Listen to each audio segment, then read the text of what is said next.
Hello everyone, my name is Priyanshi Jain. Today our topic is rapid test for hepatitis, that is HepaCart. Hepatitis को diagnose करने के लिए जो rapid test लगाया जाता है वो होता है हेपाकार्ट।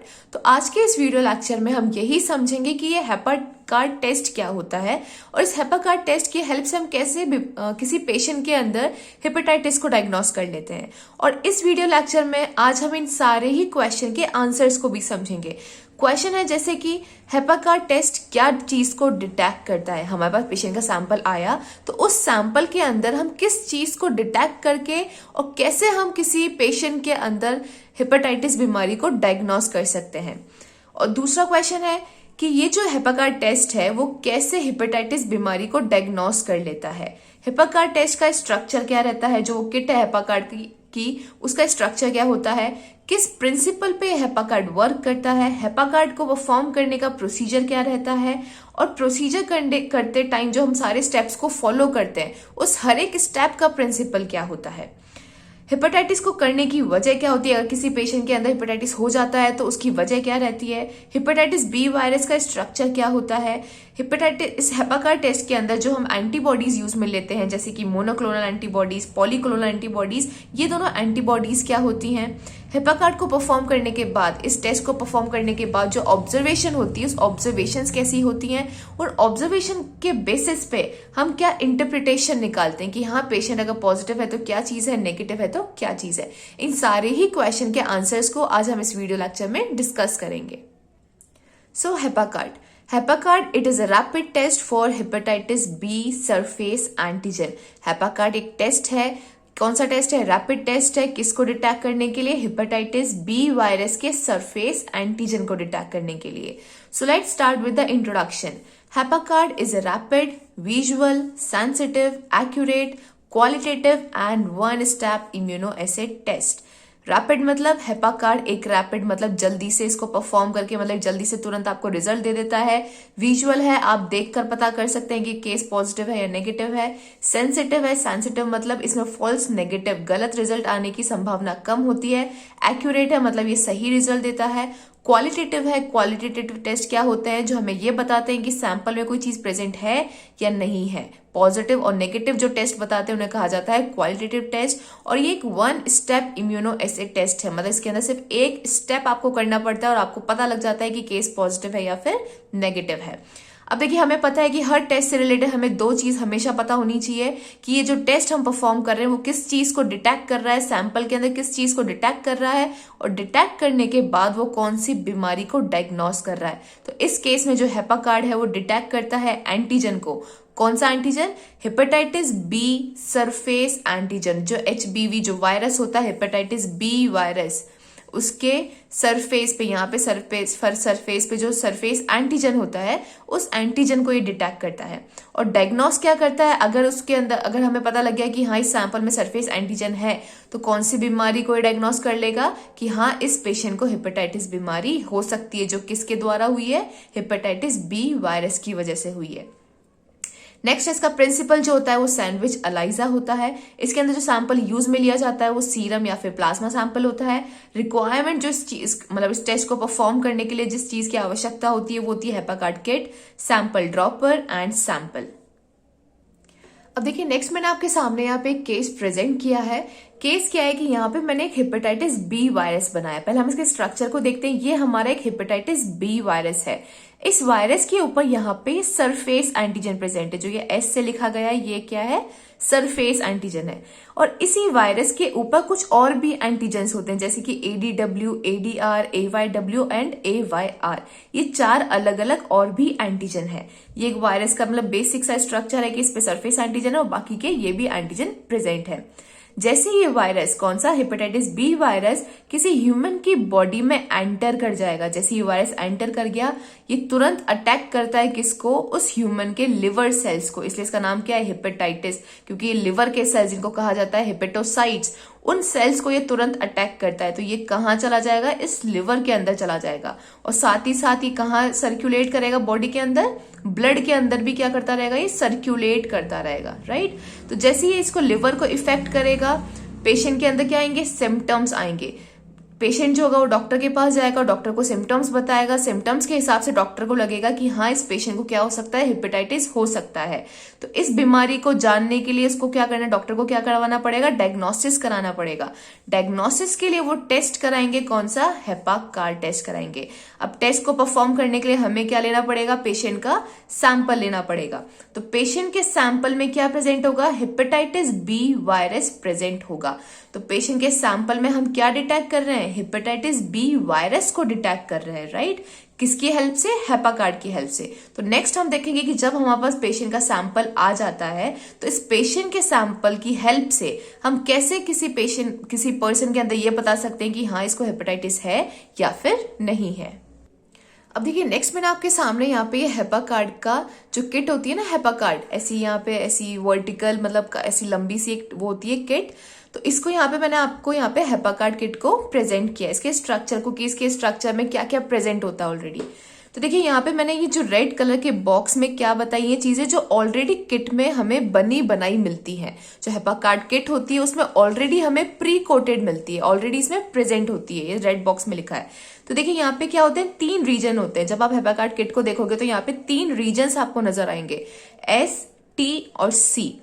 एस जो रीजन होता है यहाँ पे क्या प्रेजेंट होता है, यहाँ पे पहले से pre coated surface antibody present होती है। किसके साथ, कॉन्जुगेट सिस्टम के साथ। कॉन्जुगेट सिस्टम में क्या क्या होता है, एंजाइम और सबस्ट्रेट, ठीक है। तो इसका मतलब यहाँ पे ऑलरेडी 3 चीजें प्रेजेंट है। पहली प्री कोटेड सरफेस एंटीबॉडी, और इस एंटीबॉडी से एंजाइम और सबस्ट्रेट दोनों जुड़े हुए हैं।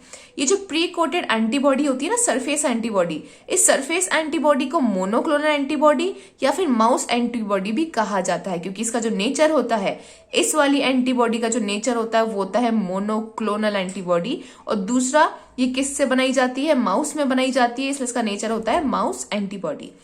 नेक्स्ट जो रीजन है वो है हमारा टी रीजन, जिसको कहा जाता है टेस्ट रीजन। इसका एस का मतलब है यहाँ पे सैंपल रीजन, यहाँ टी का मतलब है टेस्ट रीजन। इस टेस्ट रीजन में क्या होता है, प्री कोटेड एंटी एडीडब्ल्यू, एडीआर, एवाईडब्ल्यू और एवाईआर एंटीबॉडी होती है, राइट। इस वाली एंटीबॉडी का नेचर होता है पॉलीक्लोनल एंटीबॉडी, और ये भी क्या होती है, माउस में बनाई जाती है, इसलिए इसे कहा जाता है माउस एंटीबॉडी। अब देखिए यहाँ पे मोनोक्लोनल और पॉलीक्लोनल में अंतर क्या होता है। मोनोक्लोनल एंटीबॉडी वो एंटीबॉडी होती है जो किसी एंटीजन के सिर्फ एक एपिटॉप के साथ जुड़ सके, राइट। यहाँ पे क्या होगा, ये वाली जो एंटीबॉडी होगी ना, वो सिर्फ हेपेटाइटिस बी वायरस के, ये पूरा एंटीजन है वायरस, इस वायरस के सिर्फ एक इस सरफेस को क्या कहा जाएगा, एपिटॉप, सिर्फ ये एक एपिटॉप से जुड़ पा रही है, इसलिए से कहा जाता है मोनोक्लोनल एंटीबॉडी। और जब हम यहाँ देखेंगे तो यहाँ पे क्या होगा, ये वाली जो एंटीबॉडी है जो यहाँ पे ऑलरेडी प्री कोटेड है, ये हेपेटाइटिस बी वायरस के एडीडब्ल्यू, एडीआर, एवाईडब्ल्यू और एवाईआर चारों एंटीजन के साथ जुड़ सकती है। तो ऐसी एंटीबॉडी जो किसी एक एंटीजन के अलग अलग एपिटॉप्स के साथ जुड़ सके उसे कहा जाता है पॉलीक्लोनल। तो इसका नेचर क्या है, पॉलीक्लोनल, और ये दोनों ही एंटीबॉडी माउस के अंदर बनाई जाती है, इसलिए कहा जाता है इसे माउस एंटीबॉडी। सी रीजन में क्या होता है, सी रीजन में ऑलरेडी प्रेजेंट होती है pre coated anti mouse antibody, right. तो ये तो हो गई, सी का मतलब होता है कंट्रोल रीजन। तो ये तो तीनों हमारे रीजन्स हो गए। इसमें ऑलरेडी क्या प्री कोटेड होता है वो मैंने यहाँ पे आपको रेड बॉक्स में बना दिया है। और जो ये पूरी ये जो किट होती है ना, इसमें जो ये मेम्ब्रेन लगी होती है, इस पूरी मेम्ब्रेन को कहा जाता है नाइट्रोसेल्युलोज मेम्ब्रेन, ठीक है। इस मेम्ब्रेन का काम क्या होता है कि जो भी यहाँ पे एंटीजन एंटीबॉडी कॉम्प्लेक्स बनता है ना, उस एंटीजन एंटीबॉडी कॉम्प्लेक्स को मूव करके ऊपर की डायरेक्शन में ले जाना। तो देखिए हम स्टार्ट करते हैं, प्रोसीजर और प्रिंसिपल को साथ में समझते हैं। प्रोसीजर सबसे पहले क्या रहेगा, हम किट लेंगे, किट में ये जो चीजें वो पहले से प्रेजेंट हैं। अब हम क्या करेंगे, हम लेंगे पेशेंट का सैंपल। अब हमें पता है कि पेशेंट के सैंपल में क्या था, हेपेटाइटिस बी वायरस था। अगर उसे हेपेटाइटिस हुआ है पेशेंट को तो उनके सैंपल में क्या होगा, हेपेटाइटिस बी वायरस होगा। वायरस पे कौन कौन सा एंटीजन है, सरफेस वाला है, ये चारों बाकी के हैं कौन कौन से, एडीडब्ल्यू, एडीआर, एवाईडब्ल्यू एंड एवाईआर। अब क्या होगा कि हम सबसे पहले क्या करेंगे, इस सैंपल को इस किट में पुट करेंगे, ठीक है। इस सैंपल को इसके अंदर हम इस किट के अंदर ऐड कर देंगे। जैसे ही हम ऐड करेंगे और अगर यहाँ पे वायरस होगा, इस वायरस पे क्या है, सरफेस एंटीजन है, और इस एस रीजन पे पहले से क्या प्रेजेंट है, प्री कोटेड, पहले से एक सरफेस एंटीबॉडी प्रेजेंट है। तो जैसे ही हम इस वायरस को इसमें ऐड करेंगे, इस पे जो ये सरफेस एंटीजन था, ये रहा वो सरफेस एंटीजन, वो तुरंत किसके साथ बाइंड हो जाएगा, इस सरफेस एंटीबॉडी के साथ जो पहले से यहाँ पे प्रेजेंट थी, इसके साथ क्या हो जाएगा, यहाँ पर आके बाइंड हो जाएगा। ठीक है, फिर क्या होगा, यहाँ पे क्या बन गया, एक एंटीजन एंटीबॉडी कॉम्प्लेक्स बन गया। अब ये जो एंटीजन एंटीबॉडी कॉम्प्लेक्स है, ये मूव करके, क्योंकि नाइट्रोसेलुलर मेम्ब्रेन का बना है, ये मूव करके कहाँ जाएगा, ऊपर की तरफ जाएगा, कहाँ पे, टी रीजन पे जाएगा, राइट। अब देखिए, अब मैंने देखो ये जो एंटीबॉडी थी ना, ये पिंक कलर की यहाँ पे बनाई है, ये क्या हो गई, ऐसे उल्टी हो गई। ठीक है, क्या हो रहा है, यहाँ पे जो ये AYW, ये ADR और ये AYW AYR, ये सारे जो ये एंटीजन थे ये खाली हैं, और यहाँ पे कौन सी एंटीबॉडी प्रेजेंट है, पॉलीक्लोनल। पहले से यहाँ पे कौन सी एंटीबॉडी प्रेजेंट है, ऐसी एंटीबॉडी जो इन सारे एंटीजन के अगेंस्ट बनाई गई है माउस के अंदर। ठीक है, तो क्या होगा, इन सारे एंटीजन के अगेंस्ट ये एंटीबॉडी है, तो ये एंटीबॉडी इन सब एंटीजन के साथ क्या हो जाएगी, जुड़ जाएगी। ठीक है, तो यहाँ पे क्या बन गया, देखो नीचे क्या है, एंटीबॉडी, बीच में क्या है, एंटीजन, और ऊपर क्या है, एंटीबॉडी। इसे क्या बोलते हैं हम, सैंडविच अलाइजा। इसलिए इसका जो प्रिंसिपल है वो किस पे काम करता है, सैंडविच अलाइजा के बीच में। सैंडविच का मतलब क्या होता है, दो ऊपर ब्रेड, बीच में मसाला। तो यहाँ पे क्या हो रहा है, दो एंटीबॉडीज हैं ऊपर और बीच में क्या है, एंटीजन है। ठीक है, और सैंडविच का दूसरी पॉइंट क्या होता है कि जो दोनों एंटीबॉडी होती है उनका जो नेचर होता है वो सेम होता है। यहाँ पे नेचर कौन सा सेम है, कि दोनों ही क्या है, माउस एंटीबॉडी है। लेकिन डिफरेंस क्या है कि ये वाली जो एंटीबॉडी है वो एक मोनोक्लोनल, और यहाँ पे जो एंटीबॉडी थी वो है पॉलीक्लोनल। अब क्या होगा, जैसे ये बाइंडिंग हो जाएगी, क्या बन जाएगा, एंटीबॉडी एंटीजन एंटीबॉडी कॉम्प्लेक्स बन जाएगा।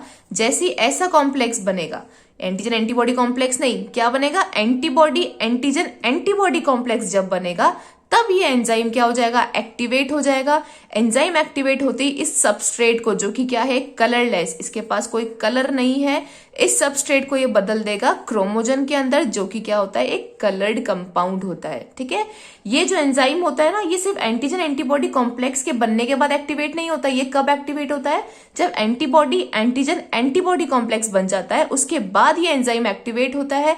एक्टिवेशन का रिजल्ट क्या होता है, ये सबस्ट्रेट को कलर में बदल देता है। अगर आपको इसको और डिटेल में समझना है कि एंजाइम कैसे बदलता है, तो आप मेरी वीडियो जो डायरेक्ट अलाइजा है वो जरूर देखिएगा। ठीक है, अब यहाँ पे क्या हो जाएगा, कलर बन जाएगा। जैसे यहाँ पे कलर डॉट हो जाएगा, यहाँ पे क्या आ जाएगी, पिंक कलर की लाइन नजर आ जाएगी। तो आप समझ जाना कि हाँ, इसके अंदर क्या था, वायरस प्रेजेंट था।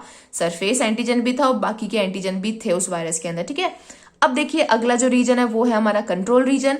यहाँ पे क्या है, एंटी माउस एंटीबॉडी प्रेजेंट है। कंट्रोल रीजन क्या बताता है हमें कि ये जो हमारी किट हमने यूज में ली है वो सही से काम कर रही है या फिर नहीं कर रही है। ठीक है, अब क्या होगा, यहाँ पे देखिए क्या है, ये जो दोनों एंटीबॉडीज हैं ये कौन सी है, माउस एंटीबॉडी है। ठीक है, तो यहाँ पे इन दोनों एंटीबॉडी को हमें डिटेक्ट करना है कि हाँ ये ढंग से काम कर रही है नहीं कर रही, या फिर हम ये बोले कि ये कॉम्प्लेक्स ऊपर तक भी मूव कर रहा है या नहीं कर रहा। हो सकता है कि मेम्ब्रेन ही खराब हो गई हो तो ये कॉम्प्लेक्स ऊपर तक नहीं आ रहा हो। ठीक है, या फिर एंटीबॉडी वर्क नहीं कर रही हो, तो ये एंजाइम को एक्टिवेट नहीं कर रही हो। अगर नहीं कर रही, देखो अगर ये एंटीबॉडी खराब हो गई है, ठीक है, तो क्या होगा, यहाँ पे इसके प्रेजेंट होने के बाद भी ये एंटीबॉडी एक्टिवेट नहीं होगी, एंजाइम को एक्टिवेट नहीं करेगी, तो भी कलर नहीं प्रोड्यूस होगा। और हम क्या मानेंगे कि पेशेंट नेगेटिव था, लेकिन सच्चाई क्या थी कि पेशेंट पॉजिटिव था। तो कंट्रोल रीजन का बेसिकली काम क्या होता है, इस किट को चेक करने का और इन एंटीबॉडीज को चेक करने का। तो ये जैसे ही ऊपर जाएगा, यहाँ पे क्या है, एंटी माउस एंटीबॉडी है। एंटी माउस एंटीबॉडी मतलब ये किसके साथ जुड़ जाएगी, इस माउस एंटीबॉडी के साथ। ये जो कॉम्प्लेक्स है, ये जैसी कॉम्प्लेक्स ऊपर की तरफ मूव करेगा, ठीक है, ये जो कॉम्प्लेक्स है किसके साथ जुड़ जाएगा, इसके साथ जुड़ जाएगा। और ये इस एंटीबॉडी के लिए, एंटी माउस एंटीबॉडी के लिए ये जो पूरा कॉम्प्लेक्स है वो क्या है, एक एंटीजन है। ठीक है, जैसे ये बाइंडिंग होगी, एंजाइम एक्टिवेट हो जाएगा, सबस्ट्रेट एक्टिवेट हो जाएगा। सबस्ट्रेट जो कलरलेस था वो किस में बदल जाएगा, एक कलर्ड क्रोमोजन के अंदर बदल जाएगा। तो यहाँ पे आपको क्या नजर आ जाएगी, एक पिंक कलर की लाइन नजर आ जाएगी। ठीक है, तो पॉजिटिव केस में तो क्या होगा, टेस्ट रीजन पे भी आपको पॉजिटिव एक पिंक कलर की लाइन नजर आ जाएगी और कंट्रोल पे भी आपको एक पिंक कलर की लाइन नजर आ जाएगी। और नेगेटिव केस में क्या होगा, सिर्फ आपको कंट्रोल रीजन पे एक नेगेटिव लाइन नजर आएगी। क्यों, क्योंकि अगर ये एंटीजन ही नहीं था तो यहाँ पे, अगर ये वायरस यहाँ पे था ही नहीं नेगेटिव केस में, तो क्या होगा, यहाँ पे कोई वायरस अटैच नहीं होगा, यहाँ कोई वायरस अटैच नहीं हुआ, ये जैसी ऊपर गई यहाँ पे कोई वायरस अटैच नहीं होगा। ठीक है, अटैच नहीं होगा इसका मतलब यहाँ पे कोई एंटीजन था ही नहीं। एंटीजन नहीं हो रहा, सिर्फ एंटीबॉडी है। और ये एंजाइम कब एक्टिवेट होता है, जब एंटीबॉडी एंटीजन एंटीबॉडी तीनों चीज होती है। तो ये एक्टिवेट नहीं होगा, ये नहीं होगा, तो ये सबस्ट्रेट किस में बदल जाएगा, सॉरी किस में नहीं बदलेगा, क्रोमोजन में नहीं बदलेगा, यहाँ पे कलर डॉट नहीं होगा। लेकिन यहाँ पे तो कलर डॉट तब भी होगा, क्यों? क्योंकि यहाँ पे एंटीजन पे डिपेंड नहीं कर रहा है, ये किस पे कर रहा है? इन एंटीबॉडीज पे डिपेंड कर रहा है। अगर ये एंटीबॉडी मूव करके यहाँ आ जाएगी तो ये तुरंत एंजाइम एक्टिवेट हो जाएगा, सबस्ट्रेट को क्रोमोजन के अंदर बदल देगा और यहाँ पे क्या आ जाएगी? पिंक कलर की लाइन आ जाएगी। अब नेक्स्ट हम एक पॉजिटिव केस की थ्योरी को भी डिस्कस कर लेते हैं कि अगर किसी पर्सन को इन्फेक्शन हुआ हेपेटाइटिस बी वायरस का, तो उस पर्सन का जो सीरम और प्लाज्मा सैंपल है उसमें क्या होगा? हेपेटाइटिस बी सरफेस एंटीजेंस होंगे या फिर कह लो हेपेटाइटिस बी वायरस प्रेजेंट होगा। अब देखिए एस रीजन में क्या होगा कि जैसे ही हम सैंपल डाल देंगे एस रीजन के अंदर, हेपाकार्ड के एस रीजन में, तो जो सरफेस एंटीजन है वो किसके साथ जुड़ जाएगा? वहां पे जो ऑलरेडी प्रीकोटेड सरफेस एंटीबॉडी थी, एंजाइम था और सबस्ट्रेट था, उनके साथ वो क्या हो जाएगा? जुड़ जाएगा। यहाँ पे जो ये सरफेस एंटीबॉडी वो एक मोनोक्लोनल और माउस एंटीबॉडी है। जैसे ये बाइंडिंग होगी वहां पे एक एंटीजन एंटीबॉडी कॉम्प्लेक्स बनेगा। ये जो एंटीजन एंटीबॉडी कॉम्प्लेक्स बना है वो माइग्रेट मतलब मूव करके जाएगा कहां पर? टी रीजन पे। ठीक है, किसकी हेल्प से? कौन मूवमेंट करा रहा है? नाइट्रोसेलुलोज स्ट्रिप मूवमेंट करा रही है। फिर टी रीजन पे क्या होगा? एंटीजन एंटीबॉडी जो कॉम्प्लेक्स टी रीजन पे आया है वो वहां जाके बाइंड हो जाएगा किसके साथ? प्री कोटेड पॉलीक्लोनल एंटीबॉडी के साथ। अब जो वहां पे जो ये पॉलीक्लोनल एंटीबॉडी वो क्या है? एक एडीडब्ल्यू, एडीआर, एवाईडब्ल्यू, एवाईआर एंटीबॉडी इसके अगेंस्ट बनाई गई एंटीबॉडीज है, इन सब एंटीजन के अगेंस्ट बनाई गई है, और पॉलीक्लोनल है या फिर कह लो माउस एंटीबॉडी है। ठीक है, इस बाइंडिंग से क्या होगा? वहां पे कॉम्प्लेक्स बनेगा कौन सा? एंटीबॉडी एंटीजन एंटीबॉडी वाला, जिसे कहा जाता है सैंडविच अलाइजा। इस बाइंडिंग से जो एंजाइम है वो क्या हो जाएगा? हमारा एक्टिवेट हो जाएगा, और फिर जो एक्टिवेटेड एंजाइम है वो कन्वर्ट कर देगा कलरलेस सबस्ट्रेट को एक कलर्ड क्रोमोजन के अंदर, जिसकी वजह से वहां पे एक पिंक कलर की लाइन बन जाएगी कहां पर? टी रीजन पे, जो कि हमें बताएगी, क्या इंडिकेट करेगी कि हाँ ये क्या है? पॉजिटिव केस है हेपेटाइटिस का। सी रीजन पे क्या होगा? ये जो एंटीबॉडी एंटीजन एंटीबॉडी कॉम्प्लेक्स बना था वो मूव करके या माइग्रेट करके जाएगा सी रीजन पे नाइट्रोसेलुलोज मेम्ब्रेन की हेल्प से। फिर वहां पे वो किससे बाइंड होगा? Pre coated anti mouse antibody के साथ बाइंड हो जाएगा। इस बाइंडिंग से जो एंजाइम है वो एक्टिवेट हो जाएगा। फिर जो एक्टिवेटेड एंजाइम है वो कलरलेस सबस्ट्रेट को एक कलर्ड क्रोमोजन के अंदर कन्वर्ट या फिर बदल देगा। उससे क्या होगा? वहां पे एक पिंक कलर की लाइन प्रोड्यूस होगी सी रीजन पे, जो ये इंडिकेट करेगी जो आप किट यूज में ले रहे हो, हेपाकार्ड किट जो आप यूज में ले रहे हो वो वैलिड है या फिर सही है। अब देखिए नेक्स्ट इसका टेस्ट प्रोसीजर क्या रहता है। सबसे पहले हम क्या करते हैं? Take the Hepacard foil pouch at room temperature. जो हेपाकार्ड फॉइल पाउच होता है उसे रूम टेम्परेचर पे लाते हैं। उसके बाद उस हेपाकार्ड डिवाइस को हम फॉइल का जो पाउच होता है उसे मतलब काट कर उसे निकालते हैं हेपाकार्ड डिवाइस को। उसके बाद उस हेपाकार्ड के ऊपर हम सबसे पहले जो इंपॉर्टेंट स्टेप है वो क्या है कि हम वहां पे पेशेंट का नाम या फिर कोई आइडेंटिफिकेशन नंबर को लिखते हैं। यहाँ पे किट पे हम पेशेंट का नाम या फिर आइडेंटिफिकेशन नंबर लिख देते हैं। उसके बाद हम क्या करते हैं? 2 ड्रॉप या फिर 70 माइक्रोलीटर ह्यूमन का सीरम या फिर प्लाज्मा सैंपल एस रीजन पे, ये किट मैंने यहाँ बनाई है, इस एस रीजन पे हम क्या करते हैं? 2 ड्रॉप कह लो या फिर 70 माइक्रोलीटर ह्यूमन सीरम या प्लाज्मा को हम यहाँ पे क्या कर देते हैं? ऐड कर देते हैं। एक सैंपल ड्रॉपर होता है, उस ड्रॉपर को यूज में लेके ऐड कर देते हैं। ऐसे वर्टिकली हम रखते हैं और यहाँ पे ऐड कर देते हैं। उसके बाद वेट करते हैं 20 मिनट के लिए और फिर रिजल्ट देखते हैं 20 मिनट के बाद। स्टार्टिंग में मैंने कहा था कि 1 स्टेप इम्यूनोएसे है। 1 स्टेप इम्यूनोएसे का मतलब क्या है कि सिर्फ हम इसमें क्या ऐड कर रहे हैं? सैंपल को ऐड कर दिया, एक ही स्टेप हुआ। उसके बाद हमने इसमें 20 मिनट इसको वेट करा।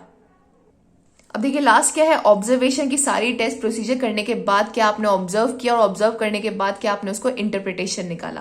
तो देखिए ऑब्जर्वेशन में क्या है कि ये किट है, अगर आपको यहाँ पे पिंक कलर की लाइन और सी रीजन पे और टी रीजन दोनों पे नजर आती है, इसका मतलब क्या है कि जो किट है, सबसे पहले हम सी रीजन पे देखते हैं। सी रीजन पे अगर आपको पिंक कलर की लाइन नजर आ जाए, इसका मतलब होगा कि जो किट आप यूज में ले रहे हो वो वैलिड है या फिर सही है। टी रीजन पे नजर आ रही है, इसका मतलब ये एक रिएक्टिव केस है हेपेटाइटिस का, कि हाँ इस पेशेंट को हेपेटाइटिस हो सकता है। ठीक है। सेकंड, अगर आपको सिर्फ सी रीजन पे नजर आ रही है, इसका मतलब क्या होगा कि जो किट है वो वैलिड है। अगर टी रीजन पे नजर नहीं आ रही, इसका मतलब जो आपका केस है हेपेटाइटिस का वो क्या है? एक नॉन रिएक्टिव है, कोई मतलब हेपेटाइटिस वायरस के सैंपल के अंदर प्रेजेंट नहीं है। थर्ड है कि अगर आपको सी रीजन पे ही अगर पिंक कलर की लाइन नजर नहीं आ रही, तो आप इस किट को क्या बता दोगे कि इनवैलिड किट है, ये जो किट आपने यूज में ली है वो खराब है, इनवैलिड है। तो आप क्या करोगे? इस टेस्ट को वापस रिपीट करोगे और किसी दूसरी हेपाकार्ड किट पे इस टेस्ट को वापस रिपीट करा जाएगा। So this is all about Hepacard test. Thank you so much for watching. If you like this video, please like, share and subscribe my YouTube channel.